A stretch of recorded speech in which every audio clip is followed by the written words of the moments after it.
돌봄에 대한 국가 책임을 강화하겠습니다. 의료, 돌봄, 주거, 복지 서비스를 통합적으로 제공하는 통합 돌봄 서비스가 내년 3월부터 본격 제공됩니다.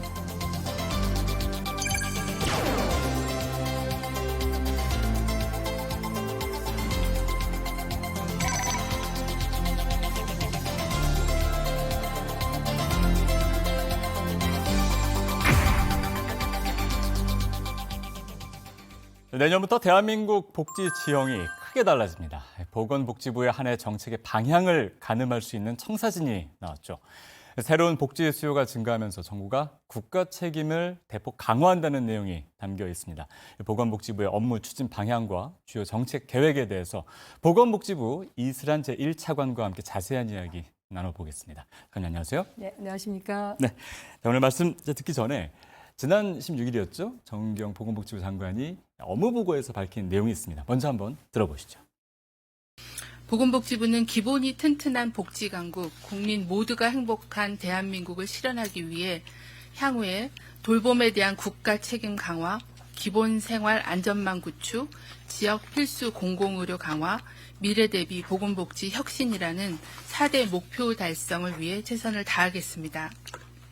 첫째, 돌봄에 대한 국가 책임을 강화하겠습니다.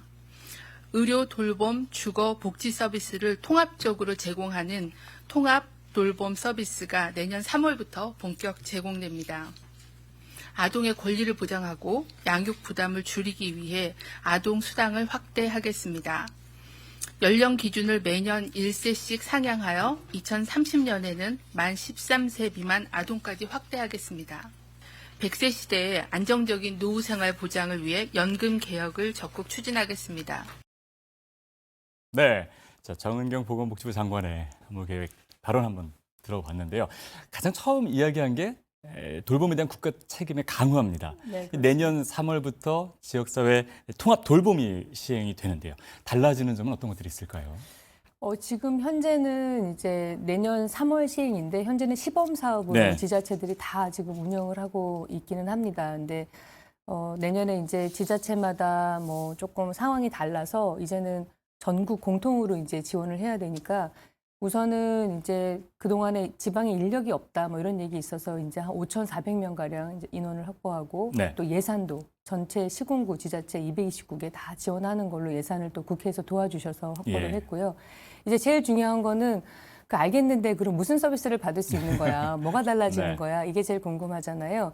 이제 전에는 한번 자기가 어떤 특별한 서비스를 신청하면 이제 그것만 지원을 했는데 이제는 내가 통합 돌봄을 좀 받고 싶어요라고 읍면동 거쳐서 신청을 하고 뭐 그러니까 국민건강보험공단도 신청을 할 수 네. 있습니다. 하게 되면 이제 그분의 욕구 조사를 하죠. 어떤 서비스가 필요한지 이렇게 쭉 보고 한 번에 이분에 대한 그러니까 개인별 서비스 지원 계획을 만들어서 한 번에 필요한 서비스를 쭉 연계해주는 예. 그러니까 여러 군데 가지 않고 원타임에 해결할 수 있는 그런 이제 서비스 전달 방식이 바뀌는 거고요. 또 중요한 거는 어떤 걸 받아라는 얘기 하시는데 아까 장관님께서 말씀하셨는데 의료, 돌봄, 복지, 나아가서 주거까지 저희가 통합적으로 서비스를 제공해 드리려고 하고 있습니다. 예, 그렇군요. 네. 자, 조금 전에 이 예산이라든가 인력 같은 것들을 지방자치정부, 지방정부에다가 이제 충원하는 그런 내용들이 이제 담겨 있는데 그럼에도 불구하고 또 서울이나 또 지방의 격차가 있기 때문에 이 주체가 지방정부 아니겠습니까? 그렇습니다. 그렇다 보니 약간 좀 지역별로 어떤 격차가 있는 거 아니냐라는 또 우려가 있거든요. 이런 부분들은 어떻게 해결하고 계십니까? 예, 우선은 이제 저희가 제일 중요한 게 의료 서비스거든요. 네. 집에서 기본 목적이 이제 돌봄이 필요하면 집에서 생활하시고 집에서 일상생활을 영위하세요라는 건데 제일로 필요한 서비스가 이제 누군가가 가서 돌봐드려야 되는 거잖아요. 예. 의료 부분을. 그러니까 저희가 재택의료센터를 지금 막 만들고 있는데 아직 34개 시군구가 없기는 합니다. 네. 근데 이제 그것도 만들 때 저희가 원래는 뭐 의원에서 한다 뭐 이런 원칙들이 있었어요. 예. 근데 이제는 어려운 지역은 의료 인프라가 좀 부족한 지역은 보건소가 같이 네. 협업을 해서 하이브리드로 할 수 있도록 모형을 좀 바꿨고 아마 이제 나머지 34개 이제 안 된 시군구에 대해서는 지역 내 자원을 또 어떻게 쓸 수 있는지 확인을 해서 거기에 맞춰가지고 좀 변형되고 수정된 모형으로 해서 의료 취약지분들 지역들도 충분히 참여할 수 있도록 이제 모형을 바꾸고 개선해 나갈 요량이고요. 네. 또 하나는 저희가 아까 이제 예산도 다 확보했다고 말씀을 드렸는데 그 예산을 배분할 때 조금 더 지방 어려운 지역에 조금 더 예산을 더 드리는 방식으로 예산 배분 방식도 네. 좀 변경을 해서 전체적으로 어려운 데는 어려운 데대로 또 괜찮은 데는 괜찮은 데대로 쭉 이렇게 전국 사업할 수 있도록 따라올 수 있도록 이렇게 예. 좀 내용을 바꿔나가고 있는 중입니다. 예. 네. 전체적으로 시행을 한다는 데 또 의미가 있기 때문에 그런 부분들을 또 차근차근 또 진행하면 될 것 같습니다. 그렇습니다. 자, 그리고 이제 의료급여 관련해서 또 말씀 네. 들어보도록 하겠습니다. 의료급여 부양비 26년 만에 폐지가 되는데 네. 그동안 받으셔야 되는데 가족이 있다는 이유로 못 받으신 분들만 또 계셨어요. 네. 의료급여 부양비가 폐지되는데 어떤 의미가 있을까요? 이게 의료급여의 부양비는 저희가 간주 부양비라고 네. 실제로 소득을 받지 않는데 받는 걸로 간주한 간주, 거였습니다. 예. 이게 2000년도에 기초생활보장이 처음 도입될 때 이제 같이 들어왔던 제도였고요. 그러다 보니 이제 그때 당시에는 사실 그게 틀렸다고 볼 수 없던 게 네. 가족이 부양의 책임을 더 져야 돼라는 인식도 많았습니다. 그때 한 70% 됐었고요. 예. 근데 지금은 아니야. 나라와 정부와 지역사회와 다 같이 부양 부담을 해야 돼라는 그 포션이 훨씬 지금 많아졌어요. 그렇죠. 바뀌어졌어요. 많이 바뀌었죠. 예. 그래서 그런 사람들의 인식 변화, 생활 변화, 제도 변화를 감안해서 26년 만이죠. 이제 예. 이걸 폐지합니다. 그래서 네. 그동안은 뭐 부양도 안 받았는데 부양 받잖아요. 그러면서 의료급여를 지원을 안 해드렸지만 네. 이제는 요 부분은 안 받으시니까 이제 의료급여를 지원 받으시고 그다음에 필요한 의료 서비스를 지원 받으세요라고 바뀌는 거고요. 예. 뭐 예산도 조금 들어갑니다. 한 200억 가량 국비만 200억이 들어가니까 네. 작은 금액은 아니고요. 저희는 뭐 이런 예산을 써서라도 꼭 필요한 분들이 필요한 의료 서비스를 받을 수 있도록 하는 게 맞지 않나 해서 26년 만에 그냥 폐지를 결정했습니다. 네. 감사합니다. 자, 그리고 국민연금에 대해서도 한번 또 말씀 들어보겠습니다. 먼저 노령연금인데요. 이제 노령연금 같은 경우에는 어르신들이 일을 하시는 것도 삶의 의미가 있기 때문에 일을 하시는데 또 일을 하다 보면 또 연금이 깎인다 이런 또 불만이 있으셨거든요. 이게 이제 원래는 연금이 취지가 소득이 없는 분들을 지원해 주는 거잖아요. 근데 이제 이분이 소득 활동을 하니까 소득이 있잖아요. 예. 그러니 이제 연금을 좀 깎겠습니다 했던 거죠. 그런데 요즘에 그 65세 이상 고령자들의 경제활동 참가율이 굉장히 높아졌어요. 굉장히 높으시죠. 한 통계적으로 보니까 거의 49% 가까이 되더라고요. 네. 그럼 일을 열심히 해야 되는데 연금을 깎으면 나의 근로 의욕은 조금 약해질 수 있잖아요. 예. 그리고 또 하나는 내가 이렇게 연금은 사실 사회보험이라 본인이 보험료를 다 낸 거거든요. 근데 연금을 깎는다는 게 좀 맞지 않다. 실제로 OECD에서도 이건 좀 폐지하는 게 맞지 않냐라는 권고가 있었고 네. 이 제도를 유지하는 나라가 이제 많지 않아요. 예. 일본하고 스페인 뭐 이런 정도밖에 없어서 저희도 이제 그러니까 노인분들의 경제 활동을 좀 액티브, 그러니까 활발한 노년 세대를 위해서 이제 소득 활동이 있으셔도 이제 연금은 이제 덜 깎는 걸로. 근데 이제 아쉬운 점은 예. 저희가 이제 모두 안 깎는 게 아니라 509만 원 소득 이하에 계신 분만 이제 안 깎고요. 이제 그 이상 버시면 네. 그래도 좀 소득이 여유 있으시니까 그러시죠. 예. 그분들은 연금을 일부 이제 감액을 하게 됩니다. 예. 네. 내년 1월부터 이제 여기 509만 원 이하 소득 갖고 계신 분들은 이제 연금을 깎지 않도록 되고요. 하여튼 조막한 빠른 시일 내에 네. 하여튼 이렇게 제도가 시행될 수 있도록 지금 준비하고 있습니다. 네, 어르신들이 네. 일을 하시는데 더 좀 그렇죠. 근로액을 느낄 수 있는 그런 제도라고 할 수 있겠습니다. 네. 그리고 국민연금 또 많은 분들이 관심을 가지고 계세요. 18년 만에 이제 개혁이 됐고 네. 정말 산고 끝에 이제 나온 그런 결과물인데 이제 내년부터 시행이 되거든요. 예, 그렇습니다. 제가 여기 사실 올해 3월에 이게 법이 통과됐는데요. 네. 시행은 내년 1월이라 예. 여기 좀 설명을 드리려고 여기 판넬을 하나 가져왔는데요. 사실 18년 만에 개혁이긴 하지만 연금 보험료를 올리는 건 거의 25년 만일 겁니다. 그렇죠. 예. 여기 보시면 보험료율 전체적으로 이렇게 보험료율이 올라가고 네. 그러니까 지속 가능성을 확보하기 위해서 보험료율이 올라가고 소득 보장을 위해서 4가지 제도가 좀 바뀌게 되는데요.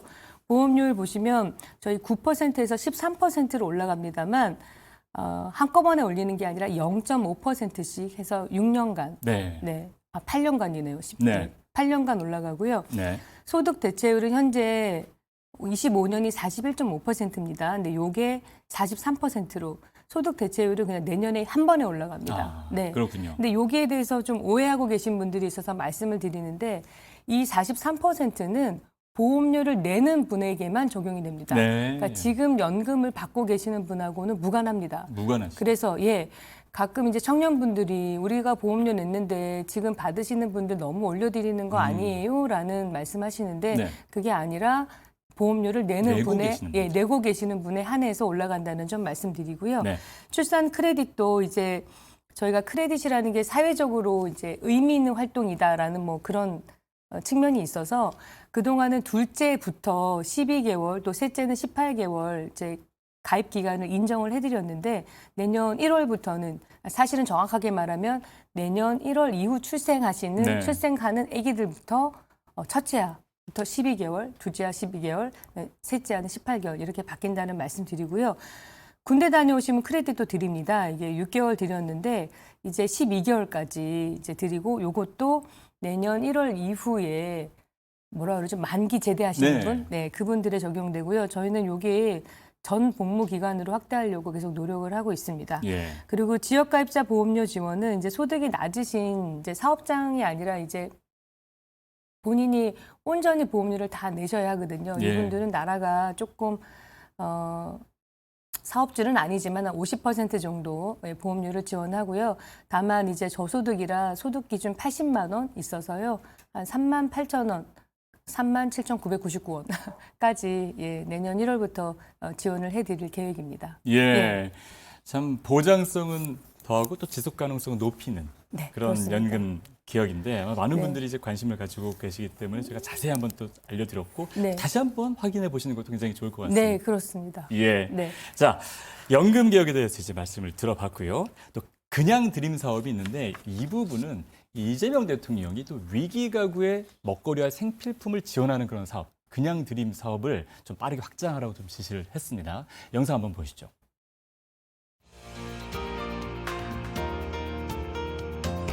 그냥 드림 사업은 지금 내년부터 하는 건가요? 올해 12월부터 시범 사업을 시범 도입을 사업. 해서 한 68개 정도는 운영을 하고 있는 상황입니다. 어쨌든 이 그냥 드림 사업은 제가 지시해서 시작한 사업이긴 한데 네, 그렇습니다. 지금 대한민국 정도의 경제력 그걸 갖춘 나라에서 먹을 게 없어서 가족들하고 먹고 살기 어려워서 끌어안고 자살했다 이런 소리 아직도 나오잖아요. 저는 이게 우리나라 사회에서 아직도 그런 얘기가 나온다는 게 이해가 아직 안 됩니다. 결국 시스템의 부재 아니냐. 네. 그 얼마 된다고. 그 사람을 이 계란 한 판 훔쳐가지고 잡혀가지고 경찰서 유치장에 갇혀 있다가 수사를 받고 재판을 받고 감옥을 보내가지고 징역 살리고 이 비용이 얼마나 많습니까, 그죠? 네, 사회적 비용이 큽니다. 네, 엄청나죠. 최소한 대한민국 사회에서는 굶는 것 때문에 고통받지 말자. 라는 취지니까 이거는 좀 신속하게 빨리 확장을 좀 하면 좋겠어요. 내년에는 150개 정도까지 확대하고요. 전국적으로 더 숫자를 늘리도록 하겠습니다. 내년에 150개, 우리나라 지방자치단체가 200 몇십 개인데 네. 기초시군구가 어쨌든 먹는 거 가지고 더럽지는 말자. 네. 그런 취지입니다. 네, 이재명 대통령이 먹는 것 가지고 서럽게 하지 말자 이런 취지다라고 이야기를 했는데요. 먹거리 그냥 드림 사업 어떤 내용인가요? 예, 말씀하셨는데 먹거리에는 서럽게 하지 말자. 그렇죠. 네, 저희도 이제 배고픔에 증명이 필요 없다. 네. 그동안 이제 복지 제도를 받으려고 그러면 무슨 서류도 내야 되고 자격 확인도 해야 되는데 그거 하다가 뭐 먹는 문제. 그래서 뭐 네. 계란 한 판 훔치고 초코파이 한 상자 훔치고 뭐 이런 일들이 있으면서 생계형 범죄들이 좀 그때 코로나 때 있었던 거였었고요. 지금은 그래서 이게 어떻게 운영이 되냐면 처음에 한번 아무 증명 없이 한번 가면 저희가 꾸러미를 좀 만들었습니다. 뭐 네. 이렇게 밥도 좀 있고 국도 있고 이렇게 뭐 이렇게 데워 먹는 것도 구성이 되어 있는데 이걸로 먼저 받으시고 이제 뭐 끼니를 조금 해결을 하시고 근데 이제 두 번째 오시면 혹시 다른 복지 수요가 필요한 게 아닌가라고 상담을 이제 하게 됩니다. 예. 그러면서 자격이 되면 다른 복지 수요하고 이제 연결해 드리는 사실 말씀드리면 먹거리에 대한 서러움이 없게 하는 거 하나, 그 다음에 또 위기 가구, 어려운 가구를 발굴해내는 거 하나, 그런 목적을 가지고 있는 거고요. 예. 지금 장관님께서 말씀하셨는데 시범 사업을 지금 하고 있습니다. 네.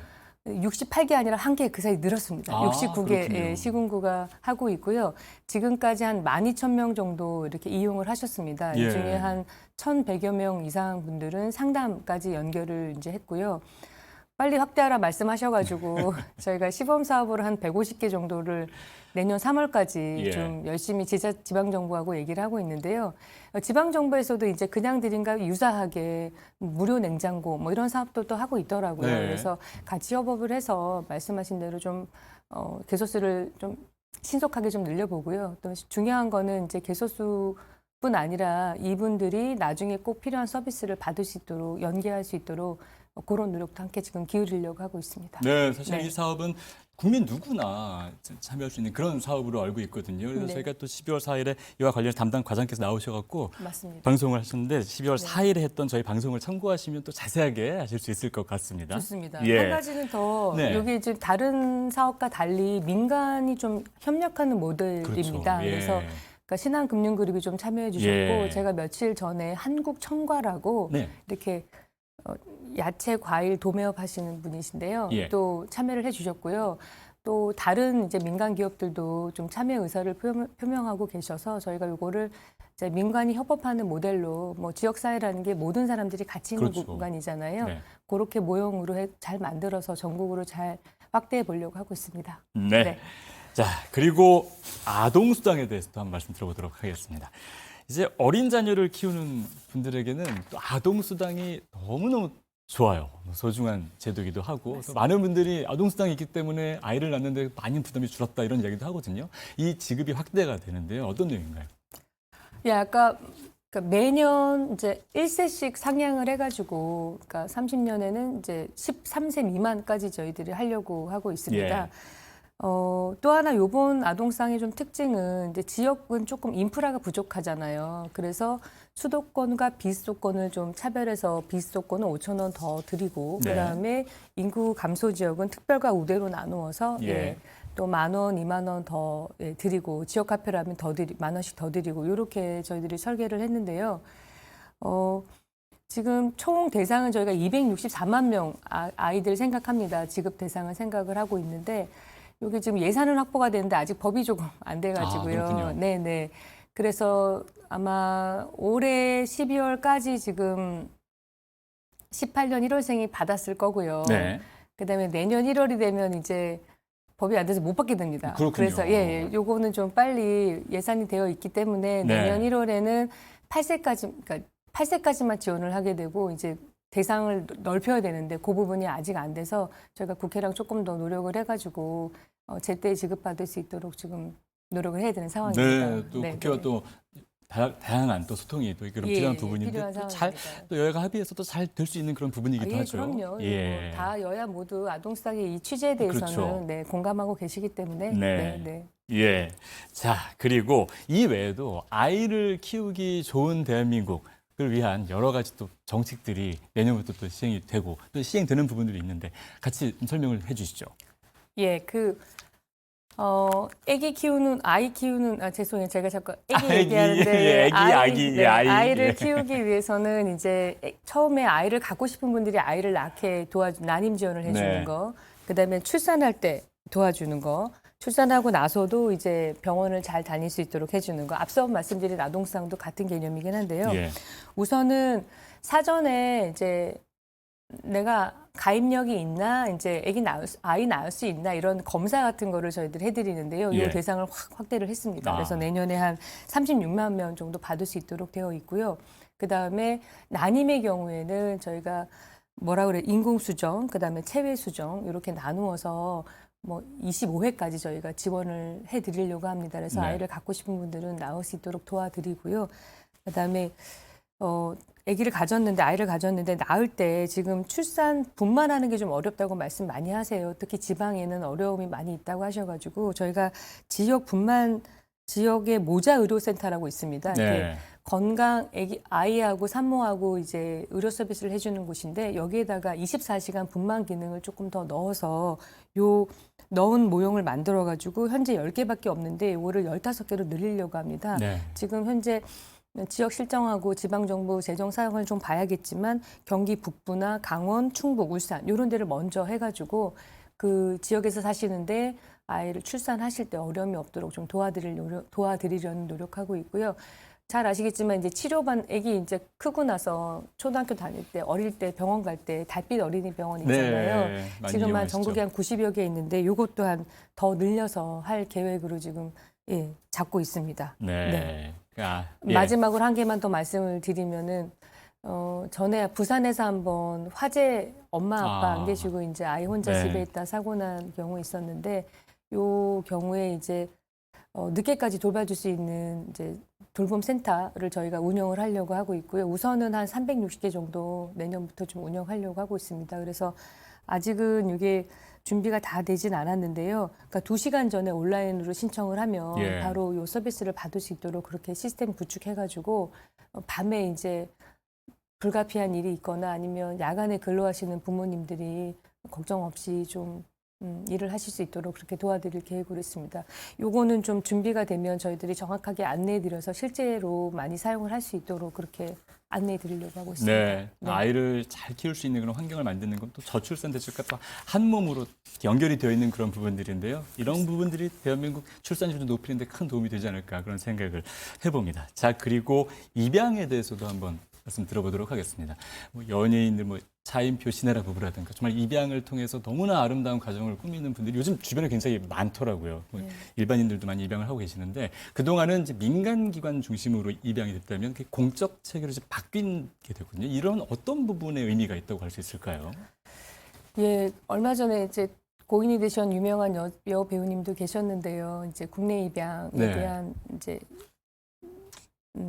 사람들이 관심이 좀 많아지게 되는 계기가 있었는데 그동안에 이제 해외나 국내 입양을 보낼 때 입양 기관이 중심이 돼서 이제 입양 결정을 했던 겁니다. 예. 그러니까 그러다 보니 때때로는 절차를 잘 못 지키는 경우도 있었고, 그러니까 충분하게 여기에 대해서 아이한테 정말 필요한 의사결정을 한 거냐, 이런 얘기도 있었고, 그래서 이거를 공적 입양 체계로 저희가 이제 개편을 했습니다. 그래서 이 보호를 결정하고 입양을 심사하고 사후 지원하는 전 과정을 이제 정부가, 그러니까 중앙정부, 지방정부 또 법원이 같이 이제 공적인 틀로 진행을 한다는 거고요. 예.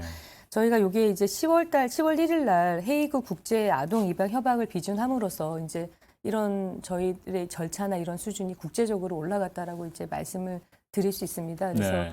그동안에 한때 이제 대통령님도 이제 해외 입양 관련해서 잘못된 부분에서 국가가 사과를 해야 된다 이런 말씀도 주셨는데 이제 이런 일들이 다시 발생하지 않도록 되지 않을까 하는 기대가 있고요. 네. 예, 그 해외 입양 관련해서는 저희가 조금 더 절차나 이런 부분들을 엄수하게 잘 보도록 하고 또 이미 이제 입양이 돼서 우리나라의 본인들의 흔적을 찾고 싶어하는 입양인분들이 많으시거든요. 이 부분에 대해서도 조금 더 관심을 갖고 또 그분들의 기록이 잘 보관되고 예. 그분들이 알고 싶은 정보를 알 수 있도록 도와드리는 노력도 같이 병행할 그런 계획으로 있습니다.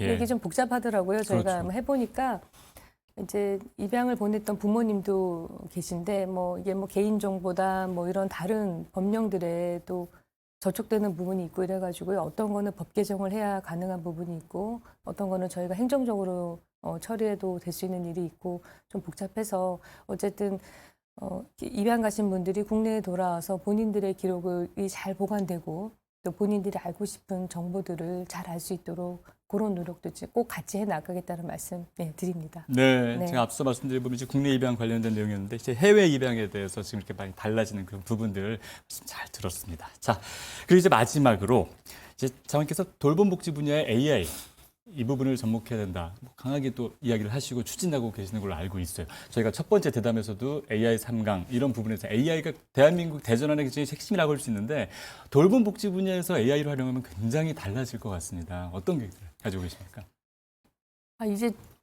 이게 알고 계시겠지만 이제 출산율이 떨어지면서 돌봄할 수 있는 분들도 없어요. 인구 네. 고령화는 많아져서 돌봐야 할 분들은 많아지는데 돌볼 사람이 지금 자꾸 없어지는 거죠.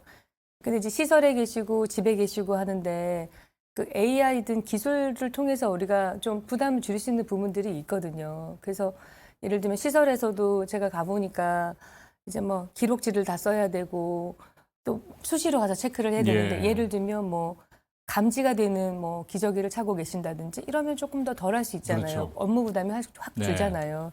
그래서 저희는 지금 뭐 AI를 선도하는 거는 보건복지 분야에서는 어렵지만 이미 개발된 기술을 현장에서 잘 쓰이게 하는데 좀 일단 목표를 두고 있고요. 그럼으로써 복지 행정을 좀 혁신하고 그다음에 돌봄 분야의 업무 부담을 줄이고 효율화하는 이렇게 두 가지 방향으로 저희가 준비를 하고 있습니다. 네. 그 첫 번째 요즘엔 AI 뭐 많잖아요. 데이터베이스 많으면 내가 딱 나의 이런 상황을 딱 입력을 하면 어떤 서비스가 가능합니다. 뭐 이런 게 쭉 나오면 좋지 쭉 나오죠. 않겠습니까? 예. 그러니까 AI 우리가 도우미, 복지 도우미 이런 것들을 지금 만드는 작업들을 좀 하고 있고요. 또 하나는 이게 일일이 다 전화를 이제 직원들이 할 수가 없어요. 복지 공무원도 좀 부족합니다. 그렇죠. 그럼 전화를 할 때 지금까지는 뭐라 그러죠? 이렇게 정해진 답만 하는 이제 네. 그런 거였는데 이거를 생성형 AI로 바꿔서 그분의 상황에 맞게 잘 상담할 수 있도록 이렇게 복지 쪽의 행정도 기술을 이용해서 좀 바꿔보려고 하고요. 또 하나는 제가 모두에 말씀드린 대로 돌봄 쪽의 혁신이 좀 필요해 보입니다. 네. 1인 가구도 지금 되게 많아지잖아요. 그러면 우리도 지금 응급 안전 도우미 막 가구 안에 이런저런 기계들이 막 들어가 있는데 예. 어떤 거는 서로 상호 운영이 안 되고 어떤 건 보건소가 어떤 건 지자체 지방 시도 라인에서 시군구 라인에서 하고 좀 복잡해요. 그래서 이 스마트 홈을 좀 잘 만들어서 이거를 좀 그분의 상태를 잘 우리가 확인할 수 있도록 하고 행정적으로도 좀 심리스하게 정합성 있게 예. 운영했으면 하는 거 하나. 또 하나는 시설 쪽에 이렇게 아까 말씀드린 기술을 조금 넣어서 돌봄 인력의 업무 부담을 줄이는 거. 그러니까 저희는 스마트 시설 뭐 이렇게 생각해서 이 작업들을 같이 지금 하고 있습니다. 그래서 예.